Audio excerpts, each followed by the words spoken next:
Now, as the name of the video implies, this is part 5 of the story, so unless you want to be lost and confused, I'd recommend starting at part 1, and if you like it, working your way back here for this part. I'll include a link to that in the description below. And without further ado, let's get right back into the story. We're back in the jungles of Yavin with Ezra, who is ducked behind some bushes and watching from a pretty good distance as Kanan and Leia partake in saber practice.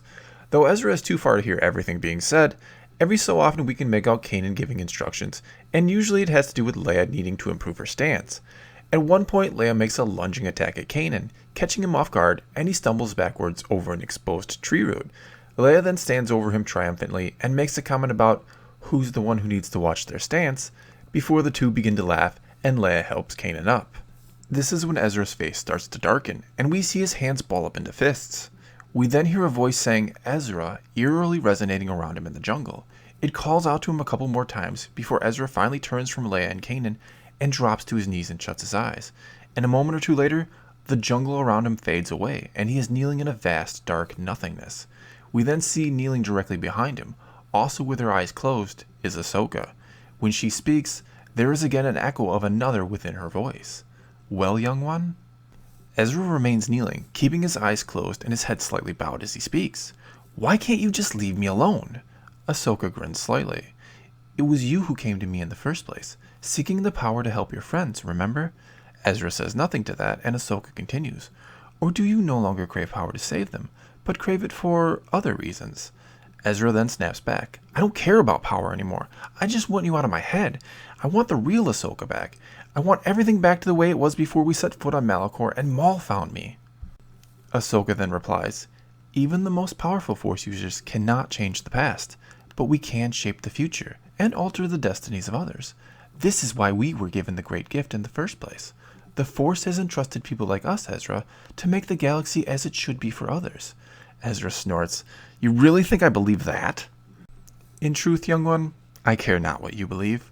I only care that you do as I command, or I will come for you and your friends, and you know I will. Ezra's head lowers even further, but he says nothing. Ahsoka continues. The daughter of the Chosen One must also be mine, and you will start her down the dark path that will lead her to me. Ezra shakes his head. I don't know how to do that, and even if I did, Ahsoka interrupts him. You know how.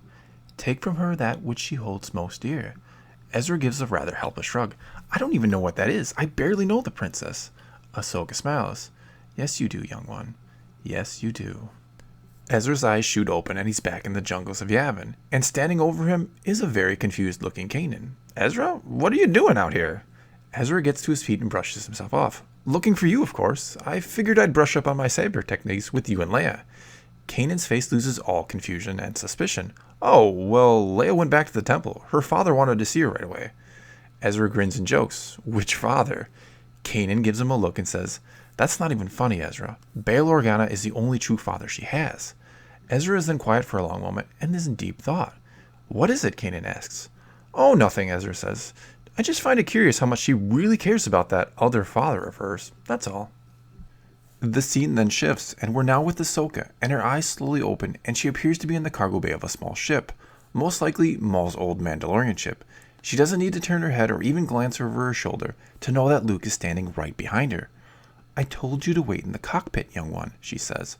Luke smirks. Sorry, master, but for whatever reason, whenever you meditate, your other voice gets so loud in my head that I can hardly concentrate.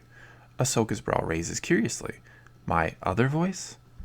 Luke's smirk grows. Oh, you didn't know about that? I hear it in my head from time to time. It sounds a lot like your voice, only it lacks the darkness, I guess you could say. Ahsoka takes a long, deep, calming breath and asks, And what does this voice say to you? Luke shrugs rather casually. Oh, not much really. It usually just begs me to kill you. That causes Ahsoka to grin, and she then seems to say to herself, You would like that, wouldn't you? One last noble act for the righteous former Jedi. That's when Luke's face and tone lose their arrogance, and he shakes his head slowly and menacingly and says, No more lies. He then ignites his red saber and puts it to the back of Ahsoka's neck.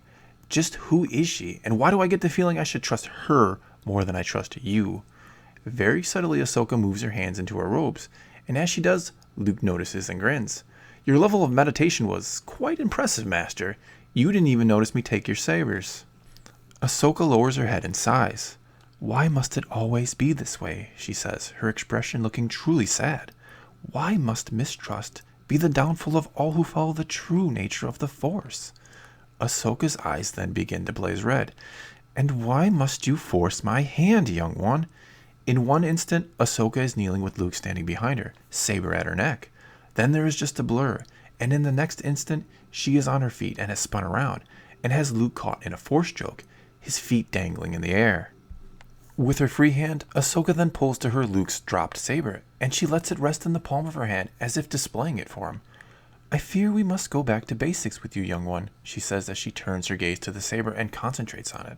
And then it starts to float and disassembles into perhaps a dozen or so various sized pieces. Ahsoka gives an ever so slight nod of the head, and all of the pieces drop to the ground, save the crimson red kyber crystal.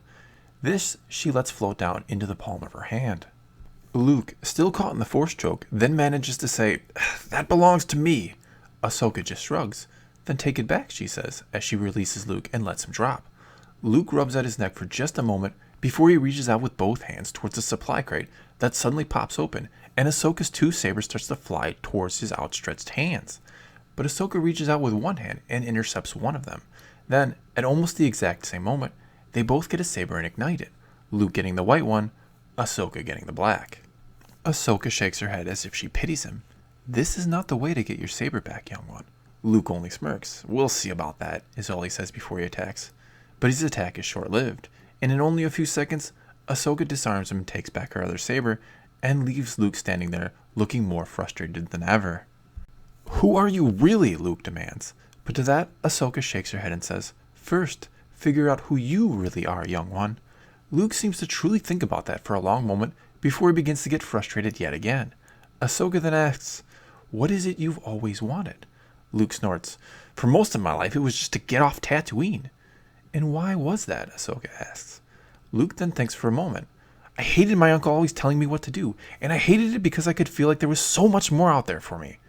Luke then starts to nod, his frustration fading, and when he speaks again, his voice has lost that cockiness and found true confidence. "I want freedom from everybody, from everything." Ahsoka smiles and nods. "Now, you're ready to be trained." We're then in the temple on Yavin, and in a small office where Bail Organa sits behind a desk, while a very emotional-looking Leia stands before it and declares, "You can't do this! I'm making progress with him, real progress! And what about the intel he's given, including the Death Star? I, for one, believe him, and I think the Empire has created this ultimate weapon he speaks of." Bail frowns and seems to find it hard to look at Leia as he speaks. "It seems the Death Star may be real. We've gotten word that an Imperial pilot has defected, claiming this very thing. Only he's fallen into the hands of Saw Gerrera. We're trying to find someone who can get us in, but..." "You see," Leia interrupts, "he was telling the truth. He's too valuable for us to..." Leia can't finish her statement, so Bail does it for her. "To put to death for all his crimes." Leia shakes her head angrily and blurts out, "You can't do this! He's my father!" Bail Organa winces at those words, almost as if he's been physically struck. Leia seems to realize what she said and looks about to apologize when Bail Organa says, his face leaving no room for further argument, "He will be put to death, Leia. No member of the council voted to spare him." Leia's apologetic look fades in an instant. "No member," she echoes, giving Bail a small, sad smile, tears welling up in her eyes. Bail then continues, his expression softening. "This is a mercy, Leia. No matter what, he'll never be allowed to go free. The council feels it's cruel to keep him like this." Leia snorts. "You're making a mistake. He is the last living, fully trained Jedi. There is so much I could learn from him yet, so much that needs to be learned from him yet. The man he once was wasn't destroyed fully." Bail shakes his head and lowers his gaze. "I'm sorry, but all his atrocities cannot be forgiven. The council has decided. Darth Vader will be put to death." One single tear slides down Leia's cheek. "No, it's Anakin Skywalker you're putting to death." We're then with Kanan, as he walks through an otherwise empty corridor of the temple, when from around the corner ahead of him comes Leia, who rushes to him and embraces him, and Kanan embraces her back. Leia looks frantic. "They're going to kill him, Kanan. They're going to kill my father." Kanan says nothing to that, but instead tells her to breathe and remember her training. Leia shuts her eyes and nods, and begins to take some deep, calming breaths. When she speaks again, she sounds to be in complete control of her emotions. "We cannot let them kill Anakin Skywalker. We, as the last Jedi, must save him. Kanan pulls back from Leia. What are you saying exactly? How do we save him? Leia shrugs as if it were simple. We get him out of here. Kanan takes a long, deep breath, his mind clearly racing. Even if we could get him out of here, where do we go? Both the Rebellion and the Empire would be looking for us. Not to mention, once he leaves this temple, his master is probably going to be able to sense him again. Leia again shrugs rather casually. Then we'll need a good pilot and a fast ship to stay one step ahead of everybody. Kanan shakes his head, looking incredulous. Hera would never go for this, he says. Well, Hera may have, but General Syndulla never would. If she caught wind of this, she'd have us both tossed in the brig. Kanan thinks on it for a few more moments, when suddenly his face lights up, but it instantly shifts back to a frown, and he sighs before saying, I may know a guy who can help us. The scene then shifts, and Leia and Kanan are huddled in front of a small view screen in an otherwise abandoned part of the temple. The view screen then flickers to life, and we see none other than Lando Calrissian, who gives a big smile and says, Well, hello, what have we here? Kanan then snaps, Focus, Lando, we need your help and time is short. Lando smiles again. Oh, Kanan, I didn't even see you there. How may I be of assistance to you and this lovely, lovely lady? Kanan rolls his eyes and then quickly says, We need a pilot and a fast ship. Know anybody? Lando flashes a smile. I think I may know just the guy to help you. We then see, leaning into the view screen image, Lobot, who whispers something in Lando's ear. Lando then shrugs and says to him, Well, that was a long time ago. I'm sure he's forgotten all about that. Kanan sighs. Do you know someone who can help us or not? Lando nods and gives another smile. If you've got the credits, I've got the pilot and a fast ship. And that is where this part ends. Well, that's all I got for you this time. Now it's your turn to let me know what you thought of this part of the story and what might come next. So leave a comment below and let's talk some Star Wars. And if you liked this video, check out some of my other ones or go ahead and subscribe. If you've already done all that, then thanks for your continued support. If you want to know when I upload new videos, including the next part of this story, hit the notification button or just follow me on Twitter. And as always, thanks for watching.